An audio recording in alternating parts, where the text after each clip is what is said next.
Every product leader is facing the same nightmare, a backlog that is growing faster than the dev team can code. You're making decisions based on gut feeling or whoever is screaming loudest in the room. The result? Wasted resources, missed deadlines, and a product that lacks direction. What if you could walk into that room with a mathematically proven roadmap? No more guessing, no more arguing. Today we're looking at how RISE framework within BigPicture Enterprise transforms backlog chaos into strategic clarity. Let's dive in.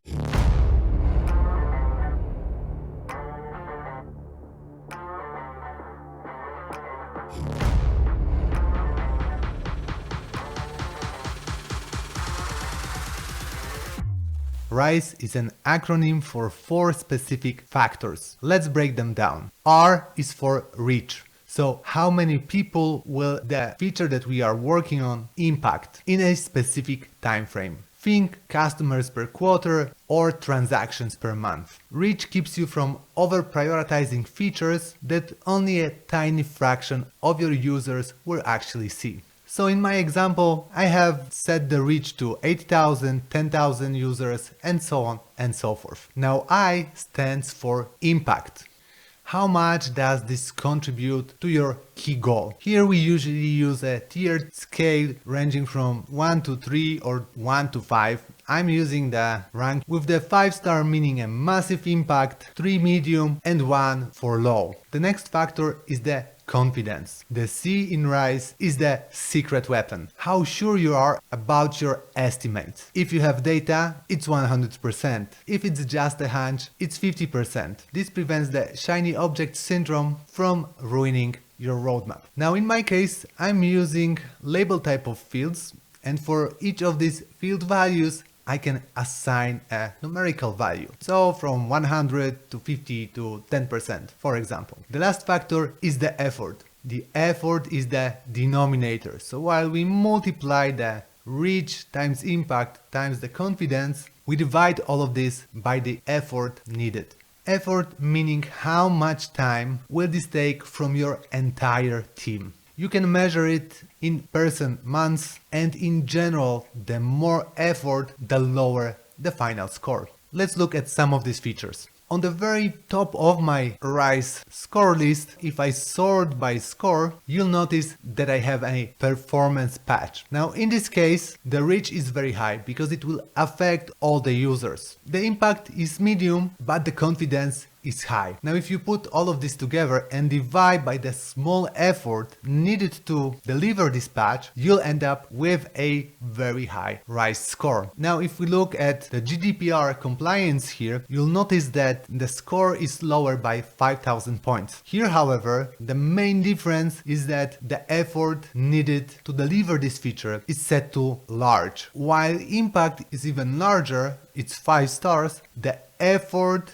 results in a lower, and I would even say a significantly lower final score. So in this next example, when we have a new fancy AI search, again, well, the effort is very high. Here also the reach is significantly lower. Even with the high impact and medium confidence, the end score is really low, that is the 1600. So when you do the math, this is a quick win. The new AI search can be referred to as a shiny object trap. Now, RISE isn't perfect, but it switches the conversation from I think to data suggests. If you're using a tool like BigPicture, and this is the priorities module of BigPicture, you can actually automate these calculations directly in your Jira. Now, this module is not limited to a list where you can enter the values for all these different fields. There are actually some other tools that will help you in making your decision. For example, the priority poker or priority matrix, which would be great to show to your stakeholders if it was a little bit more advanced. What do I mean by that?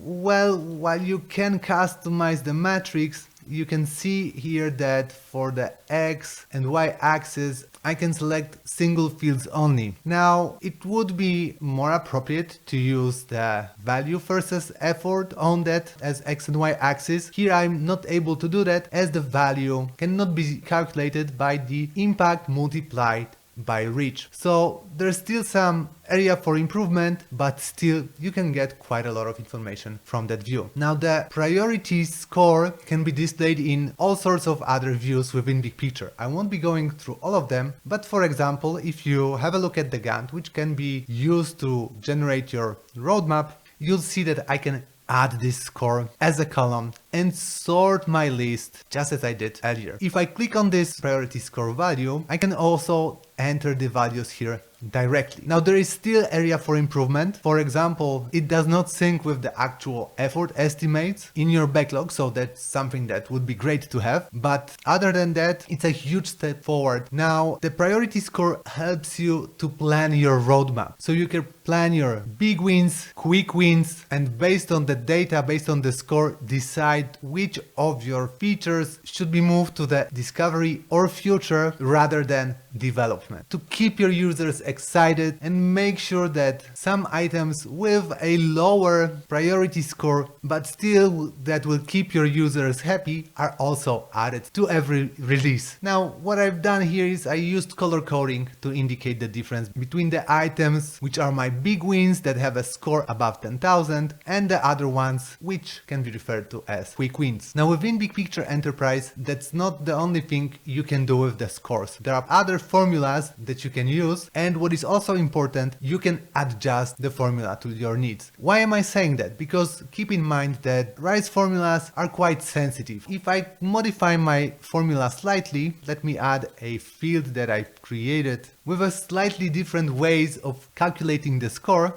When we compare the values here, you'll see that for some of the items it might not be that significant or not differ at all, but if we look at the lower end of our list, we do have a quite significant difference here, larger than 1000 points. Now the good news is that you can actually create different versions of your RISE formula as it is pure math. Of course, the most important is the denominator or the effort. So setting up RISE framework is one thing, but making it stick across the entire enterprise is another challenge entirely. You don't have to figure it out alone. At Genius Gecko, we specialize in turning complex Jira environments into engines of productivity. Whether you're just starting or looking to optimize a global portfolio, we are here to help. Check the link in the description. Thank you for watching, and I'll see you in the next one.